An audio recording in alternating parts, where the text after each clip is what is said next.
Underguides. We can hold on to all those now. Oh wait, you don't need that one though. Yeah, give me the other one back. I just left you. I'm taking the wrong back too, since you don't need that. Digging on the comics. Guess I still dig them when I'm 6x6. Digging my kicks. Digging on the comics. I like to save them.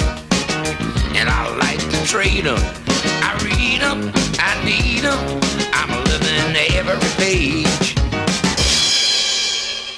The entire comic book industry, besides Marvel and DC, is undervalued by the general public. As comic aficionados, as fans of the art form and the medium, we'd like to have a podcast out there that covers the entire rest of the industry, besides the so-called big two, besides just superheroes, though we'll cover them as well. And for that purpose, we will be your underguides. The Mac. So what are these, like, Facebook likes? Mr. Joe Fixit. I'll check this one out. And myself, Frank.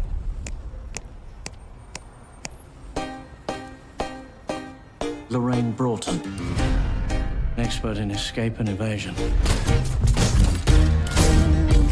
Proficient in intelligence collection. Let's cut the crap, shall we? And hand-to-hand combat. It's an impressive set of skills. Talents can be overrated.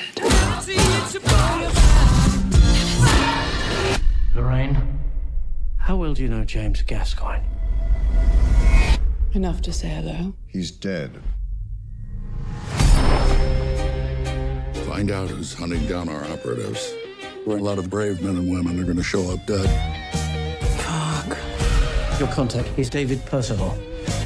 Let me help you with your bags. Welcome to Berlin. Fuck's sake. Trust no one. Oh, bollocks. You look like you need saving.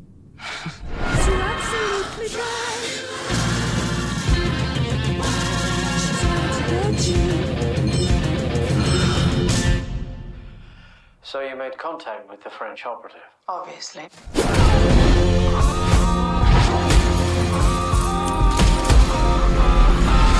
I think I fucking love you. That's too bad. She's a killer queen. The original vision for the Underguides would be that the three of us would read like a trade paperback worth of independent material and then talk about it. Because things have not progressed very much on the production of the show, and because it's very hard to get all three of us on the same page for an entire trade paperback's worth of material, we're going to obviously shake up the format of the show. And I thought I would do just some rapid fire trades that I've read that the other guys most probably have not read, that we'll never be probably ever going to be able to do a complete episode on. So real quick, I managed to pick up a copy in hardcover of The Coldest City by Antony Johnston and Sam Hart. This was the basis for the film Atomic Blonde, starring Charlize Theron. I was really looking forward to the movie, and I definitely wanted to check out the comic book version as well. The movie ended up being a pretty major disappointment. Very superficial, I thought. One of those movies where I thought it was going to have a killer soundtrack, but a lot of the picks were actually like super obvious new wave type songs from the late 80s and shit. So I wasn't really thrilled with the movie. It was okay, but not great. And the comic was actually worse. Oh shit. The art is super boring and just like it really does look like storyboards. The basic style recalls the Aha video Take On Me with less action. Yeah, actually yes. And a bit sketchier too. So I struggled to get through the entire book. They do have a slightly better twist because the movie pushes out to some degree on the twist. This one is a little bit more committed to that twist, but it's just boring. It's just not that great. I've read better stuff from Antony Johnston.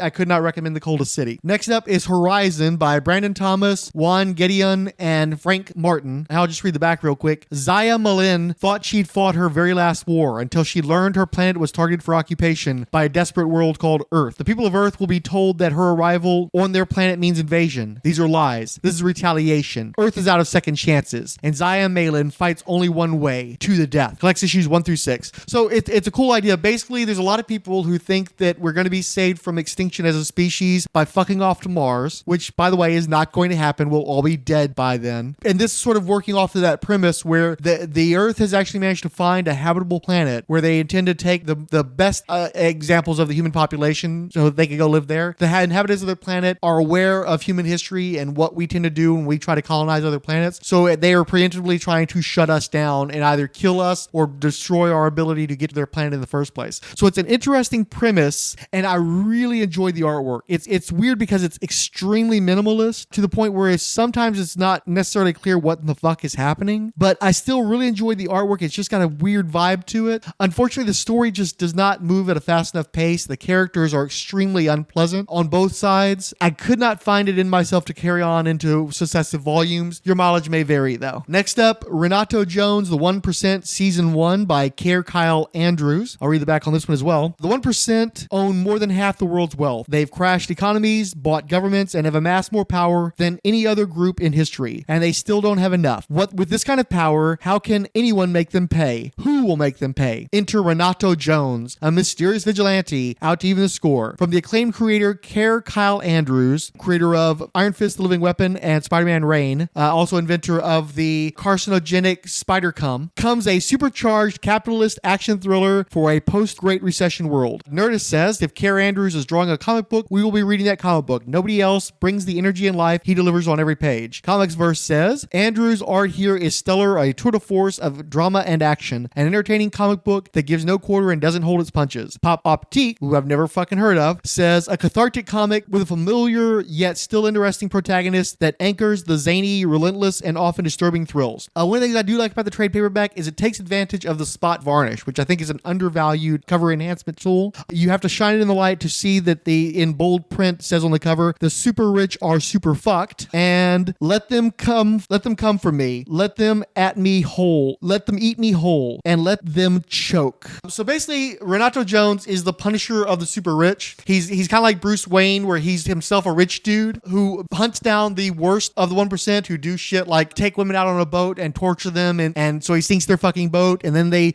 super rich, of course, send a super assassin to come after him and kill him and his friends, and it's a lot of back and forth like that. I was really into the Punisher when I was a teenager. I'm a middle-aged guy now, and that Punisher mentality, even when applied to as worthy a target as the super rich, is bullshit and overly simplistic and just overly violent and kind of vile, and just because you're got a worthy target doesn't mean that all the fucking and cursing and shock tactics do much for me. Kyle Andrews' art's all right. I've really enjoyed individual pieces of his work, but I'm not a huge fan of him as a storyteller. I don't like him as a writer. I was never in any danger of buying the 1% Volume 2. Again, though, your mileage may vary. I think if you really get into how sex and drugs and rock and roll, a lot of that is, it might be your bag. Next up is The Throwaways. This is a book by Caitlin Kittredge with art by Steven Sanders. It has an extraordinarily boring cover. It's like almost monochromatic, like sort of a salmon color, and there's a slight impression of the Central Intelligence Agency and like a footprint. I damaged my copy of the book, and I just don't care because it just looks so trash.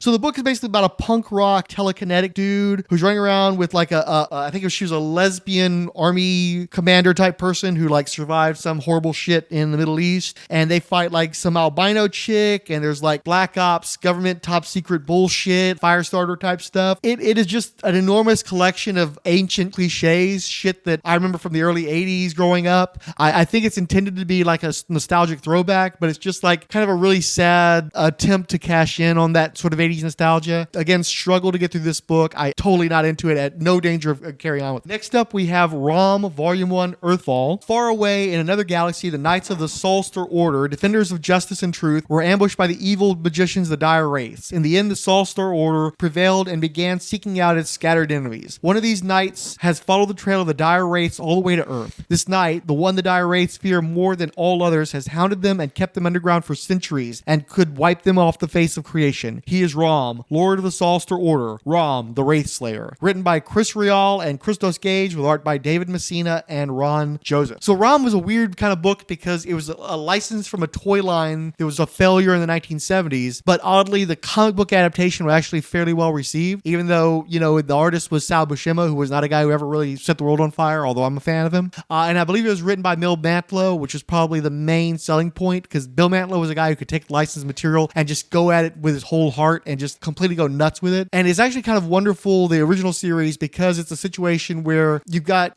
guys who basically, this was like proto-Image. These were guys who were writing Spider-Man and Nova and all the other kind of Bronze Age type characters. And to varying degrees, they had a lot of creative control over that, but there was also a lot of limits to what they could do. But a guy like Bill Mantlo, who's already kind of did crazy shit, could go off and do a license project back in the days when licensors didn't give a rat fuck what you did with their comic book adaptations, and just like be completely creative and have a blast and just do whatever the hell he wanted to without having to worry about a lot of continuity, while still getting to take advantage for appearances by creators in the Marvel Universe. And Rom was just a really special book that inhabits a dear place in a lot of people's hearts. For me, it was always sort of an oddity because I never could get a lot of issues. I would always get like a random issue here and there. I never saw the book on the newsstand when I was growing up. It would occasionally pop up in like 3-packs and shit. But my brother would occasionally get a hold of copies, and there was some cool stuff in the issues of Rom that I read. So I have like a little bit of a nostalgia tingle when it comes to Rom, but I never was able to get into it as much as I did a lot of the other Marvel licensed stuff. But I was really into the Dire Wraiths. I thought they were cool alien characters that appeared in an arc of Uncanny X-Men. And apparently Marvel, because they created so many concepts and because of how the contracts were set up back then, Marvel still owns like their version of the Dire Wraiths, and a lot of that material, like it can't be reprinted because Marvel owns it and their characters appear in this stuff. So after a lot of entanglements, Chris Ryall, who's apparently a huge Rom fan, managed to get the rights to Rom after they were in limbo for a long time, as part of a deal that he has with Hasbro to have like a Hasbro universe get built within the comics. Yeah.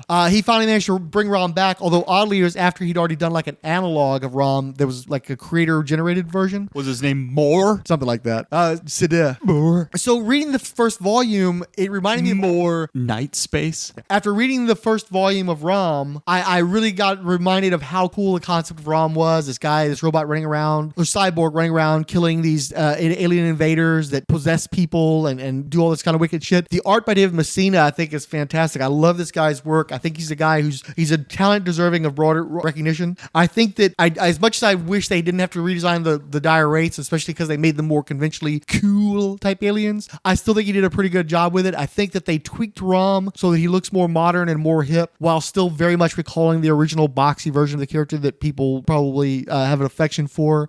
So I very much enjoyed the first volume, but I think they did a great job of updating it and featuring like a diverse cast. He basically has 2 primary female supporting characters. One is black, one is Latina. They set up a premise that I think is really solid and drove me to go ahead and buy volume 2 reinforcements. No way. So I have to borrow that one because I actually just read the first one not too long ago. Oh, yeah. You read Rom volume 1? What did you think of it? Well, because I like Crisco, the writer. Christos Gage, yeah. Christos Gage. From what, like his Avatar stuff? Like Absolution? Well, no, he's written some... he did a lot of DC stuff for a while. He's Marvel done and DC. stuff. He's done Marvel stuff that I've liked. I know he did the Deadshot miniseries. The funny thing is he did a G.I. Joe series called Cobra that I really liked, which was 4 books, but a very dark take on the characters. Like they murder each other, and you have this one character that's going like under... I can't remember the name. He's like he's one of the goofy ones that wears a Hawaiian shirt, but he goes undercover inside of Cobra to infiltrate them from the inside, and he falls in love with like one of these evil characters, and he's banging her, but he knows she's gonna get killed. So I followed him from there, and I picked up Rom by accident. I went to the library, and I had typed his name in, and all his new books came up, and it was one. So I was like, oh, let me give it a try. I thought it was pretty good. I like the fact that one of the women,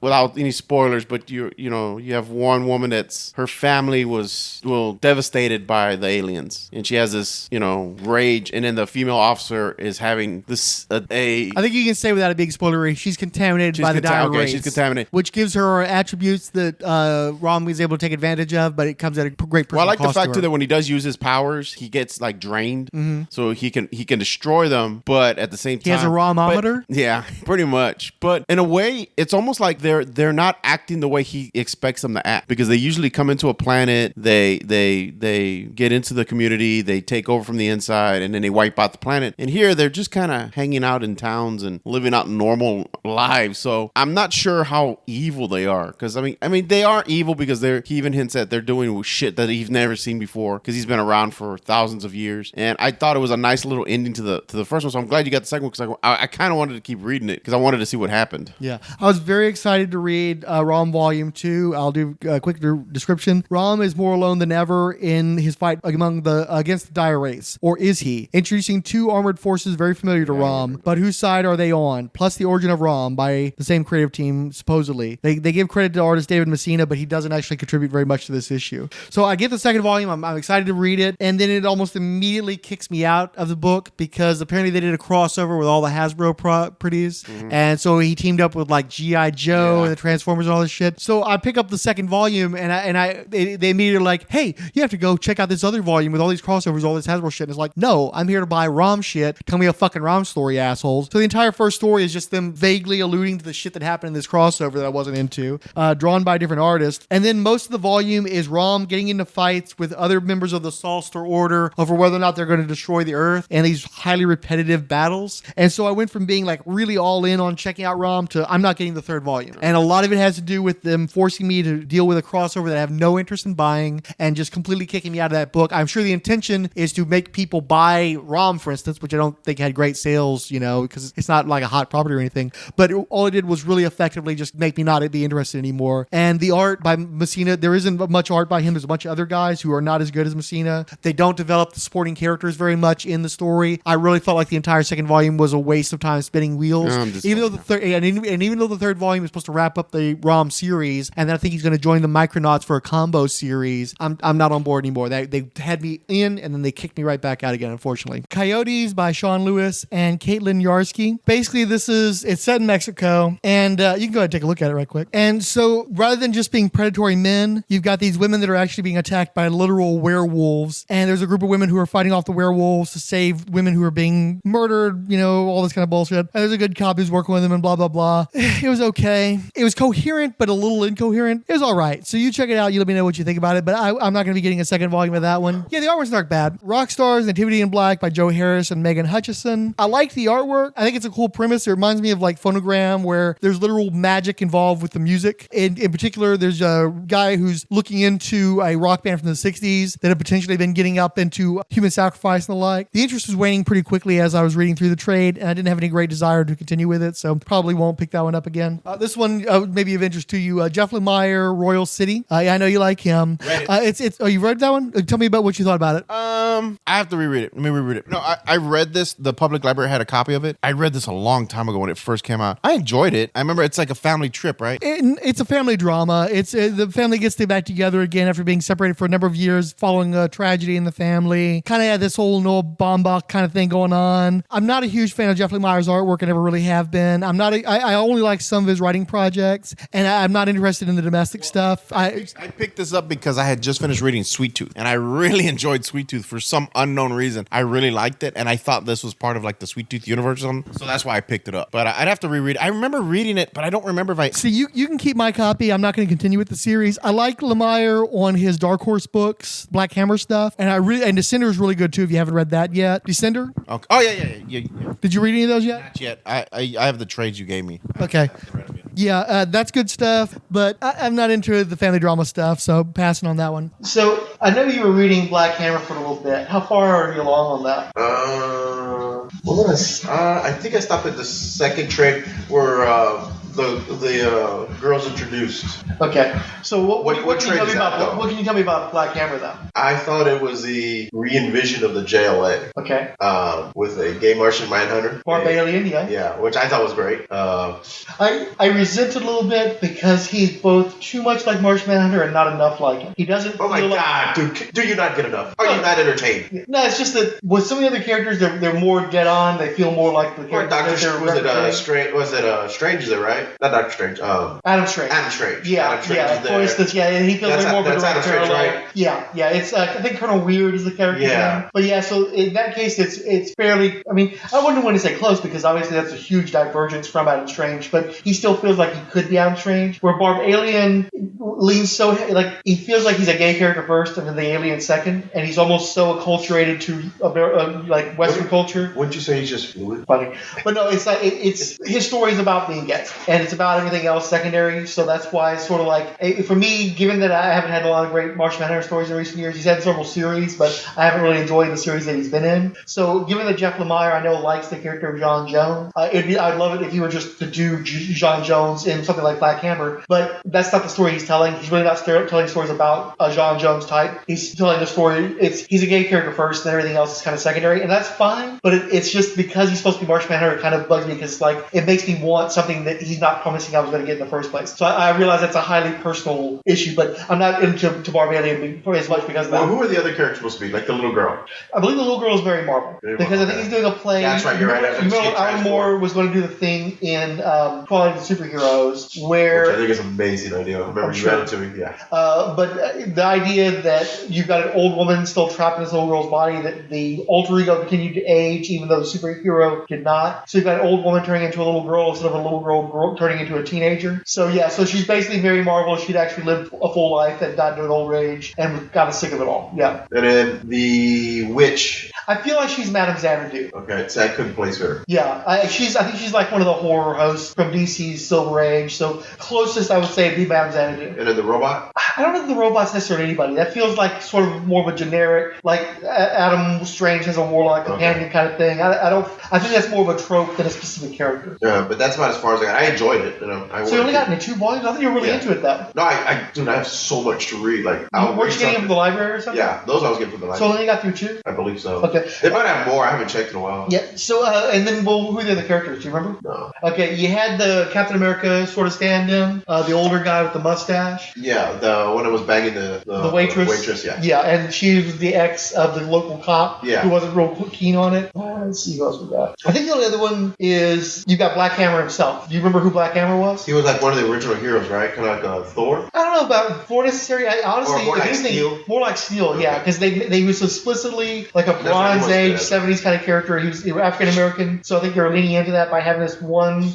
Bronze Age style character in the midst of these very Silver Age-y characters. But the story is very much in the Alan Moore vein of deconstructionism. Basically, they all went after Anti-God, who was an analog for Darkseid. And in this big battle, everybody disappears. And the assumption is that all these heroes have died, but instead they end up on a farm somewhere, and they can't leave this town that they're living in. They're trapped. And so they're trying to, and they've been trapped for 10 years. And so they're trying to live their lives in a small town, even though being superheroes, they chafe into that environment. The little girl, by the way, is Golden Gale, who's the Mary Marvel stand-in.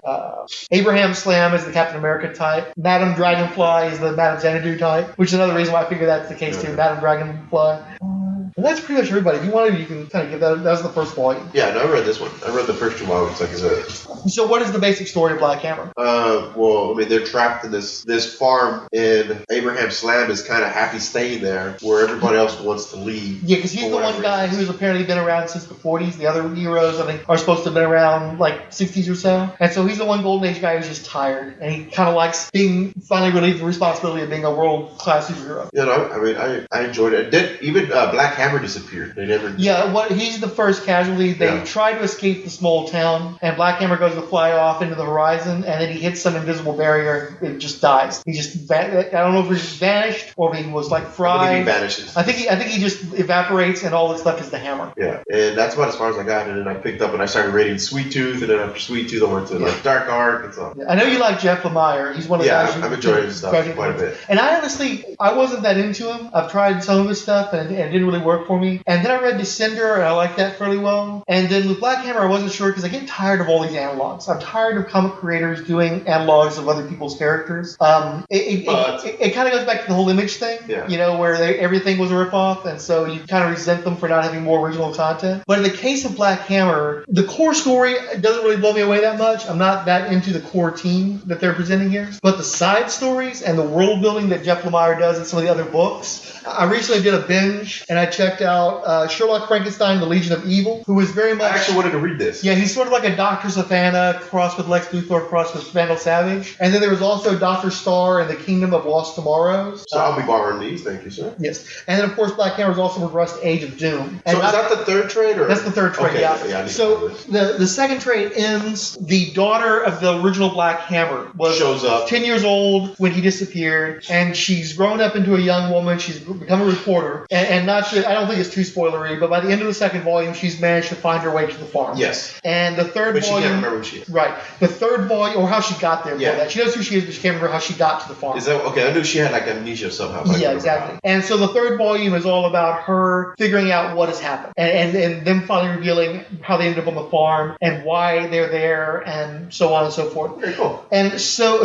which is, I was concerned too, because I was, even by the end of the second volume, I was chafing at all the, I'm tired of these people on this farm doing the small town mundane bullshit. And I wasn't sure how into Black Hammer I was going to be. I liked it well enough to keep buying the trades, but I was getting to the point where I felt like I needed to go ahead and read them to determine whether I want to continue. And so I did this binge recently, and I really, really enjoyed it. And the thing that made me like it the most is that if you were a fan of DC Comics in the 90s, if you loved that post-crisis DC universe where you had a great sense of the breadth of their history, where they acknowledged that they had heroes in the 40s and the 50s and all throughout the decades, they had these legacies. Like the Dr. Star story, it's Starman. If you love the James Robinson Starman, the character's even called Jimmy Robinson. That's how much they're on the nose. They're not even trying to pretend like anything else. So if you ever loved the James Robinson Starman run and you wish there were more stories of that type in that vein, or just literally more Starman stories, especially involving the Golden Age of Starman, it exists. It's Dr. Star now. You just have to buy this other people's book.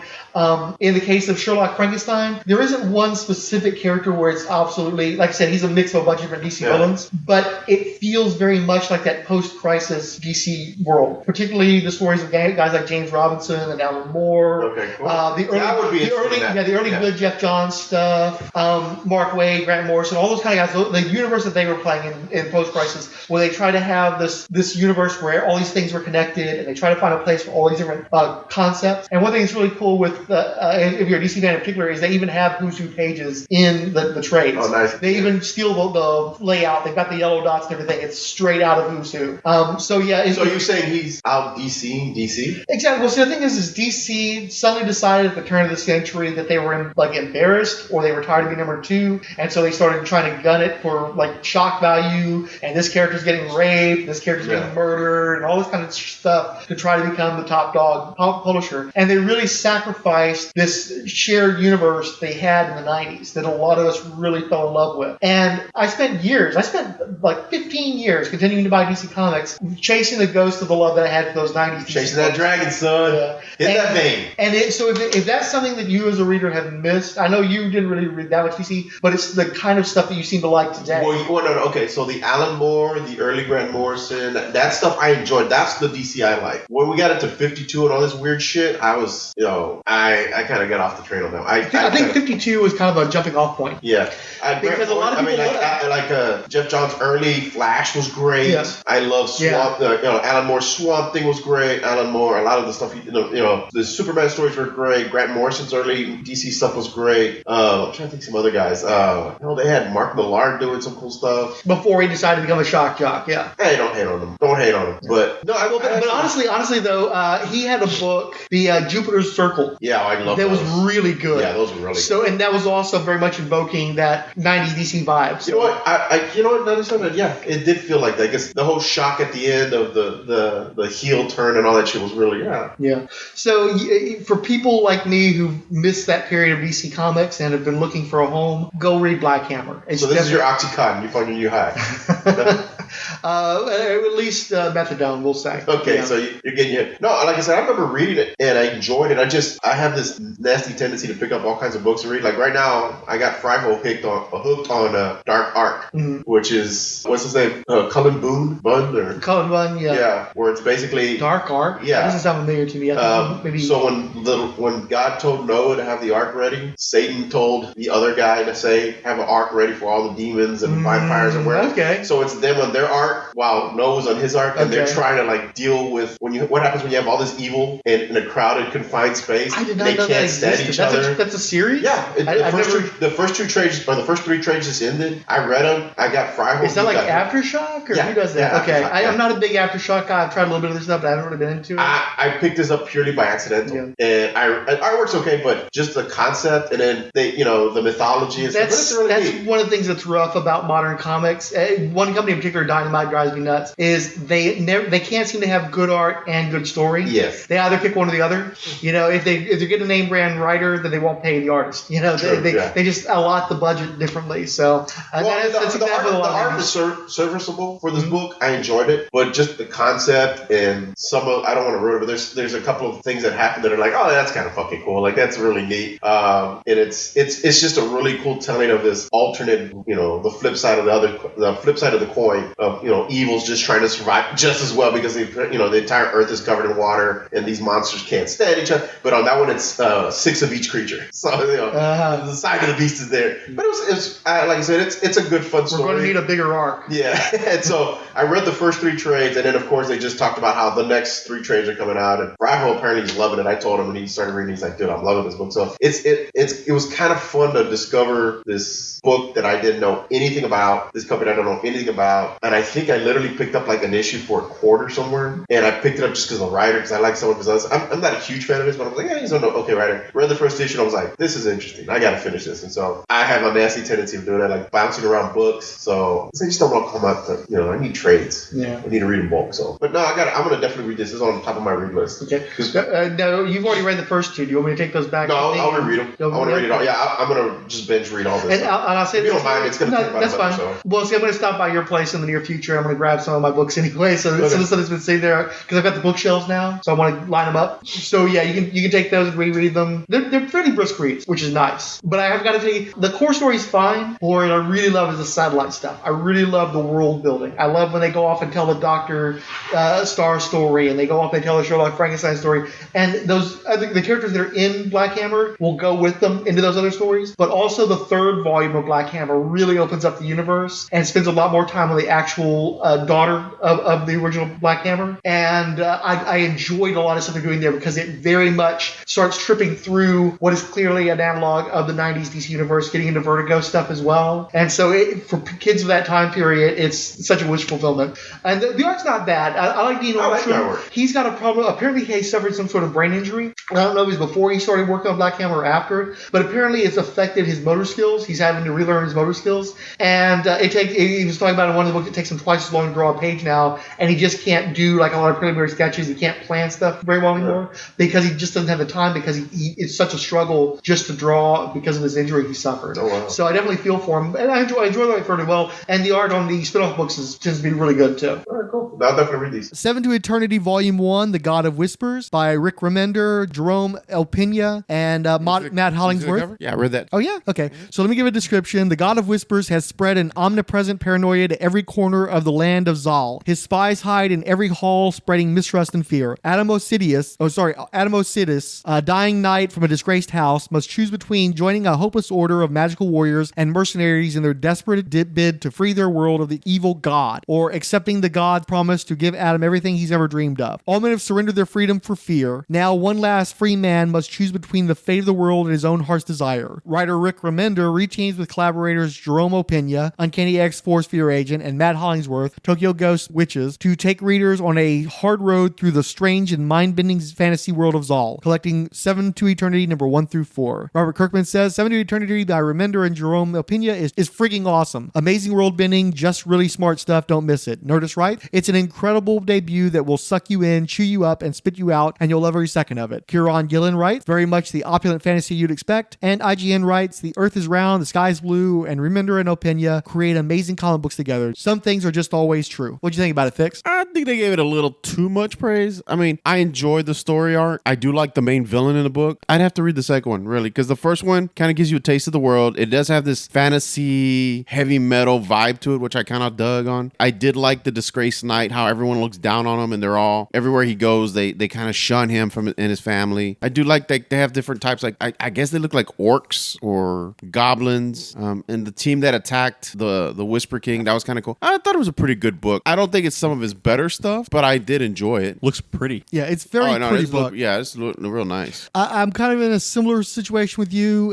Here's my deal. The writing and the art both reminded me a lot of Siege Perilous era Uncanny X-Men. It reminded me a lot of Claremont and Silvestri doing all this stuff where the X-Men are in Australia and shit. And that was the period of X-Men that got me to stop buying X-Men on a monthly basis. Mark Silvestri is an artist that I think is very good at his work, but for some reason I've always found it emotionally distancing. I just can't engage with his artwork the way I do a lot of other creators from that time period. And Opinia does really fantastic looking work. It's very pretty artwork, but I don't connect to the characters on an emotional level. I just don't feel these characters. And so that part really kind of distances me from the book. I don't really like the writing style all that much, even though I've liked a lot of Remender stuff in recent years. It just doesn't connect for me. So even though it was an interesting premise, it was too short of a run. There wasn't enough story in those 4 issues, or there weren't enough issues in the collection. I don't think I'm quite going to make the jump, but I think that it's good enough for people who like this type of material to try it. Here's Curse Words, Volume 1, Charles Soule, Ryan Brown. Artwork's nice. It's basically an evil magician from another dimension who comes to Earth, decides he likes the planet, and has to defend the Earth against other evil magicians following after him. It's okay. I liked it up fine. It's another one of these comics where it takes them 5 or 6 issues to tell about an issue's worth of story. I wasn't gripped enough to want to continue with it with successive volumes. I think you might like it. Give it a shot, but there wasn't enough there for me to really get into it. And also too similar to some other stuff I'm reading too, because it reminded me a lot of Birthright, and Birthright is so much better than Curse Words that it's like I don't need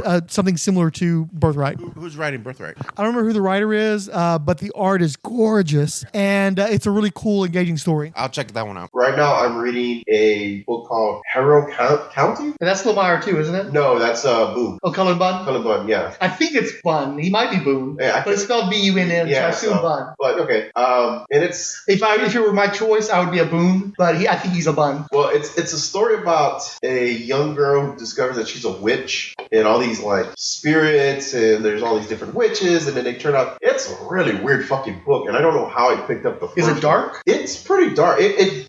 It's dark, but it's just it's almost like a Norman Rockwell type environment. And then you find out the whole town is fake. Like there's this witch called Hester who was shunned by the people. So she created her own people out of blood and magic and mud. And then it turns out that really the whole town, it's all of them. They're her creations. And she portrayed herself as a god, and they worshipped her. And then the other witches are like, you're breaking the law. Can't do that. And so they kill her. Her own creations kill her, not knowing they're her creations. And when she dies, another witch is born in the tree that she's killed next to. And dude, it's a fucking weird, trippy book. I'm enjoying it. I like the writing. The artwork's okay. I just want to get to the end of it because I just want to see how it ends. But it's just a fun book. It's one of those palate cleansing books where it's not action packed. They have a little bit, it's more spiritual and demons, and it's one of those books where it's like the peeling of the onion. There's a secret behind another secret and it's just peeling it apart, and you're discovering more. So like I said, I picked up 1 issue, and now I'm in like trade 5. There's like 8 trades. I'm reading. I started the 5th trade this morning. And I definitely want to do a whole thing on it when I finish all 8 trades. I will talk about it because then I've written some notes. I don't have my notes on me right now, but I've actually written notes for it. So I was like, this is something I'd like to talk about. This is fun. I like the book. And this is a finite series? I have no idea. I gotta look. You said there's 8 trades out there. Yeah, it's 8. I believe 8 trades is it. That's it. Because I don't think it's through Image. I'm not sure. No, I think that's like Oni or something, or maybe Boom, somebody like one of those guys. I'm noticing that I'm starting to pick up a lot of like these really, really independent books, like way out there, like Aftershock. I'm kind of interested in some of their other stuff they got that's coming out that's kind of interesting. And I think what Garthinus is writing for them. And yeah, recently he started doing a book where I think like family going through hell or something, literal. Yeah, something like that. So yeah. Yeah, it was funny because you're talking about Harrow County. I tried to loan you Courtney Crumrin, the Ted Knifehead book, and you tried to give it away to a school library or some shit. And I had to just steal it back from you. I was giving it to Fryhold's daughter. She likes that kind of stuff. My book, though. Yeah. So I tried to get you to check that out. You skipped on it, but what's funny because it sounds a little like Harrow County. It's also about a witch. And it's weird because it reminds me a bit of Harry Potter because you've got like a young person who's learning magic and an older person who's sort of like a Severus Snape, hard-ass kind of dude. But what's cool about it, the art style is cartoony, but I don't really tend to like cartoony artwork in my comics. I like it when it's more realistic because if I want cartoons, I'll go watch a cartoon. But Nafa, however you pronounce the guy's name, it's cartoony in a very intelligent way. It's like he's trying to figure out the least amount of lines to put on the page so you understand what's going on. And it's very artful in that way. It's got a really interesting stylized approach to the artwork while still being kind of cartoony and kid accessible. But the reason why I thought you'd like it is it's kind of got that Roald Dahl quality to it, where you look at the art and it looks like something for kids. And I think it can be read by kids, but it needs to be either a precocious kid or an older kid because it's really dark. Because like actual children are getting murdered in this thing, and there's all this like creepy stuff.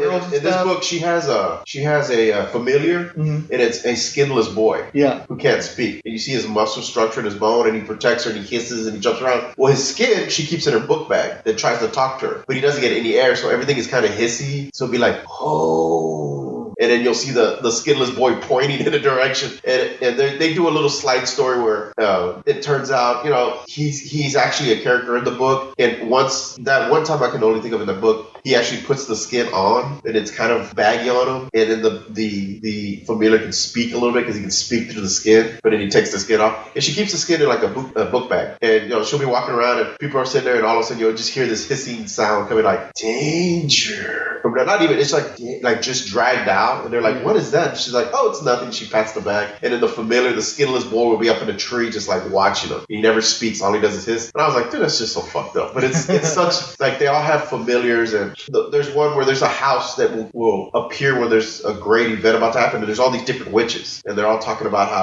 you're family and this and that, and it's just now getting into their creation, and they're like, each one is one, like there's one that looks like a zombie, he's a necromancer, and he can control spirits, but he has to murder you to control your spirit. And then there's one, he's like a boogeyman, and he looks like a homeless man, and he'll appear out of a shadow, and he'll whisper horrors in your ear, and you either kill yourself or you'll go insane. There's one that's just 2 footprints, and as the feet walk, anywhere this spirit goes, everything behind her, there's misfortune. So if she walks in front of you, as soon as she passes you, misfortune hits you. And then there's another one, she kind of controls life and plants, and there's one she knits, and she can control fate. But these are all different witches, and so they all have these different powers, and so like they're gonna it's like I said, I want to do we'll definitely do a quick little dive in it, maybe a quick 10-minute dive, but with my notes, because I've written some notes on it.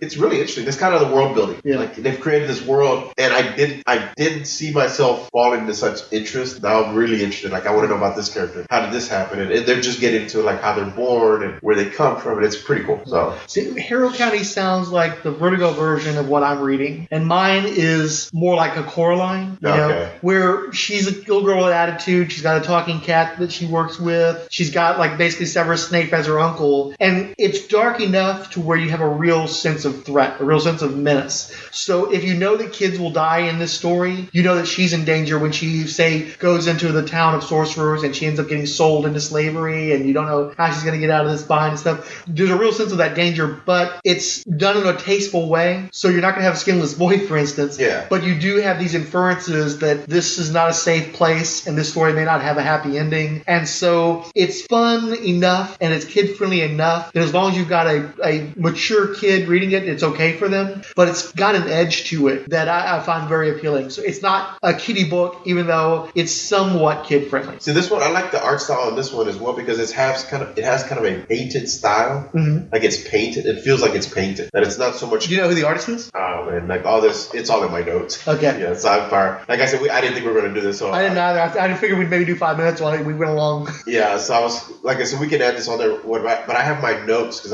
as I was reading straight, I'm like, I definitely want to, after I read the first trade, I'm like, I definitely want to talk about this, because this is something I think people would enjoy reading. Okay. It's a fun book. So Manara Volume 1, Milo Manara with Hugo Pratt, collecting Indian Summer and Other Stories. This is a softcover version of a hardcover series that Dark Horse has been doing for a while. Italian comic superstar Milo Manara brings an epic collection of his graphic fantasy to America. The Manara Library presents thousands of pages of the maestro's stunning and sexy comic art, painstakingly translated and comprehensively collected in a handsome series of paperback volumes. The first of 9 archival editions, the Manara Library Volume 1 collects 2 of Manara's seminal works, the sweeping epic Indian Summer, a collaboration with Hugo Pratt, world-renowned creator of Corto Maltese, and Manara's The Paperman, both newly translated by Euro comic expert Kim Thompson, the late Kim Thompson, I'm afraid.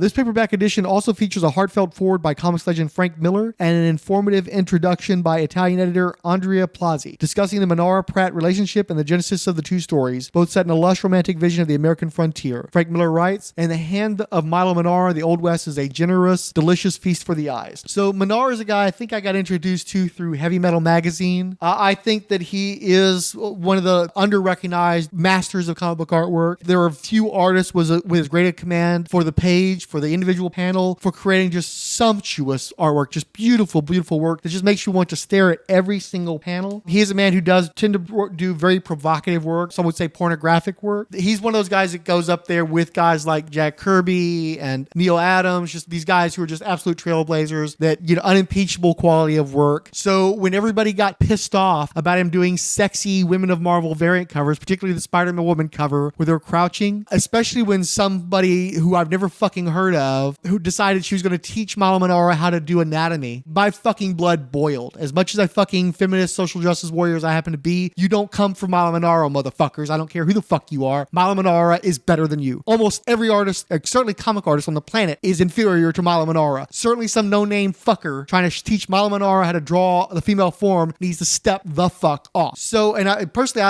while I can understand having trouble with that cover, I still think it's a beautiful piece of artwork, and I really don't have a problem with the anatomy on that artwork because I shouldn't, because Mala Manara is a fucking comic book god. As far as the stories here, Indian Summer is really fucking weird, involving a whole bunch of incest and just bizarre shenanigans. It's an interesting story that definitely held me throughout the 100 and some odd pages that it runs. It's absolutely worth it to look at the artwork, but as a story, as happens to me a lot of times with European storytelling, it's one of the reasons why I don't buy a lot of European volumes. It's just sort of like, at the end, I'm sort of like, what was that? Why did that? What? Huh? But I still don't care because I just loved looking at it for so long. It was interesting. Paperman is less interesting. It's a little goofy, a little jokey. There's a sequence that pretty much they ripped off straight out of the movie Little Big Man with Dustin Hoffman about the backwards Indian, which I don't think was ever a thing in real life, but came straight out of that movie. It's another cute, goofy kind of story that ends on a really dark note that I thought was unnecessary and possibly misogynistic. If you want to come for Mala Manara as a writer, you can go for it, but as an artist, step the fuck off. I have ordered the second volume and will continue to order the volumes of that. I'm glad to know that it's finite. I will be happy to have 9 volumes of this book on my shelf, though. What am I reading that's non-Marvel or DC? Let's say I read a Star Wars book. Uber. If you get a chance, read Uber.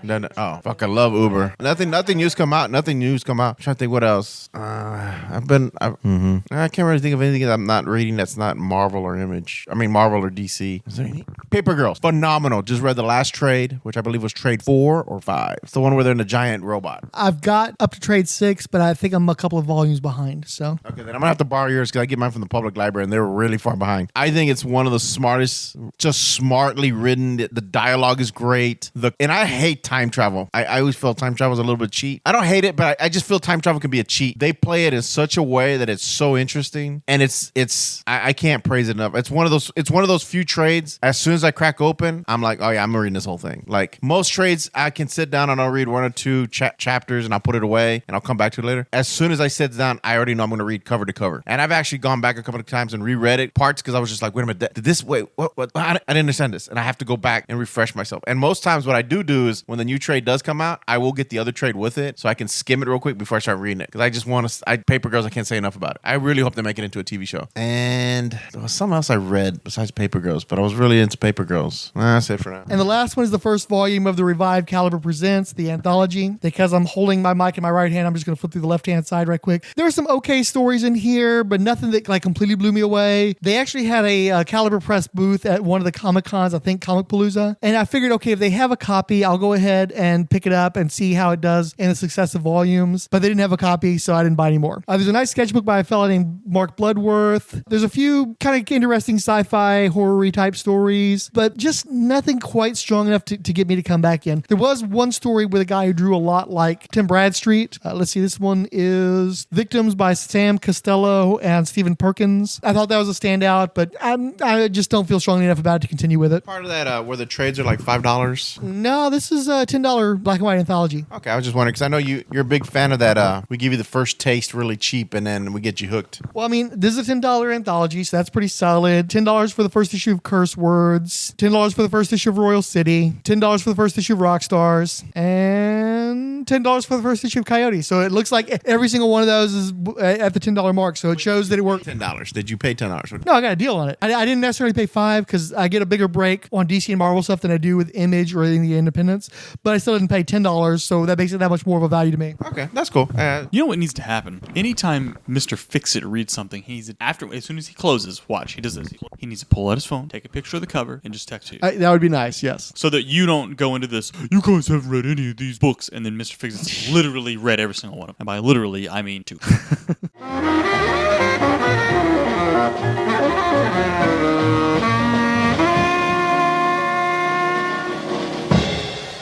Thanks go out to Between the Pages blog, Canoes, Chris Dunford, Chris Lydon, Dave's Comic Heroes blog, Dirk Ashton, Ed Moore, The Irredeemable Shag, Jeffrey Brown / Julio Raul, Jennifer F., Long Box of Darkness, Miracle Man, aka Old Man Komoda, Professor Frenzy, Randy Caldwell, Richard Field, Slangward Scott, Tim Price the Podcrasher, and Zwit Jameson. Killer Be Killed Volume 1. Dylan is just an average depressed grad student until a failed suicide attempt changes everything he knows. You know, I'm going to skip this. Why? Because I might actually be able to talk to that about that one somebody I know who read it. And here's a big one here. Could have read it. And you may read it in the future.